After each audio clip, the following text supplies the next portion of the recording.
The one thing I'm getting from how you talk about local, that you're making me think of it actually differently, because it's like I think of it as Jonny Blonde, someone that's like a chef known for local food, but also like local connection from the point of view of connecting with the people that are here locally. So it's about connecting with people. It's also about you're very accessible. You talked about providing that or being aware of their special moments, but also Yeah. making the food or the ingredients that are here in the Hamilton region also accessible to people, Yeah. and choosing those ingredients that are really kind of like fresh, local, making them aware, but connecting them not only with yourself, with each other, but the food that you prepare. Yeah, and I think you made a point there with the weddings too, especially. In most cases, it's the most special day of your life, your wedding, and if you can be provided with local ingredients of people that have been growing around you, local is a popular thing, and it's important. It's important to be local, but on that special day, especially, that's one of those memorable moments that Yeah. really Well, does. that's something I've always, I mean, as I'm learning and as I'm working forward,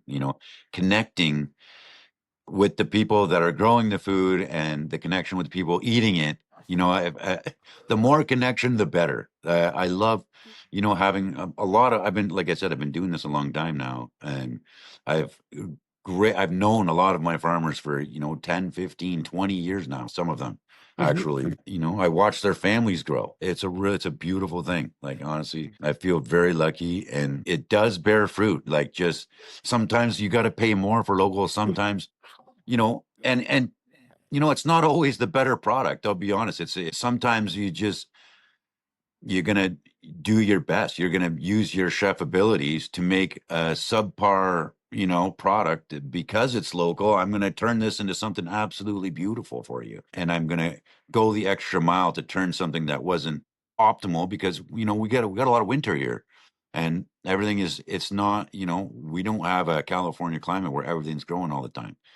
And like I was saying, there over the past 5 years, there's an abundance of really interesting greenhouses that have popped up here in Ontario that are doing really interesting stuff. Like, this year would be the first year I've got a friend that's growing citrus. So, grapefruits and lemons. It's going to be I'm so excited for grapefruits and lemons. I've been working for 10 years or Wow. 13 years in my business with no lemons. Like, that is, it's, you know, olive oil is Gotta another one. Getting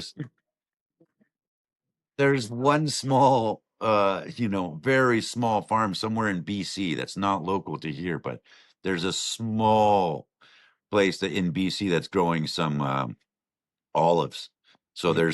there's some, and I think it's $40 for 150 mils or something, hmm some crazy, and there's also rice. You can find it. That's happening a little bit. I think it's in Alberta, or just on the BC side of Alberta. There's some interesting rice farms, and there's some amazing chefs out there using some of these products. They're hard to find.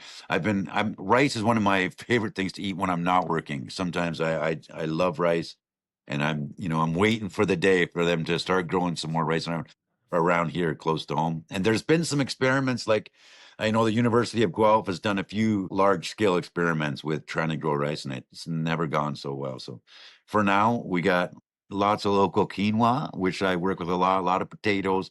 There's barley. There's lots of starches around. There's oatmeal. There's a lot of interesting things to work with. So hmm I'm never like, it's just trying to bring something different that people aren't used to into the mainstream, because I'm catering for large groups.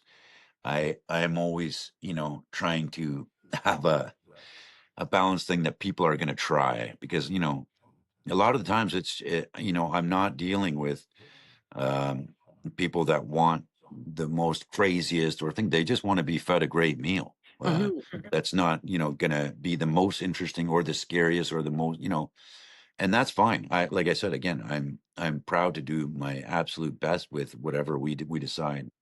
No, it's really interesting, John. But How I do give people interesting options for Yeah, sure. well, no, Like, that options are out there. So whatever we agree upon is, and that's, as a caterer, we're We're managing expectations is always the, try to knock the expectations right out of the park. Yeah. What So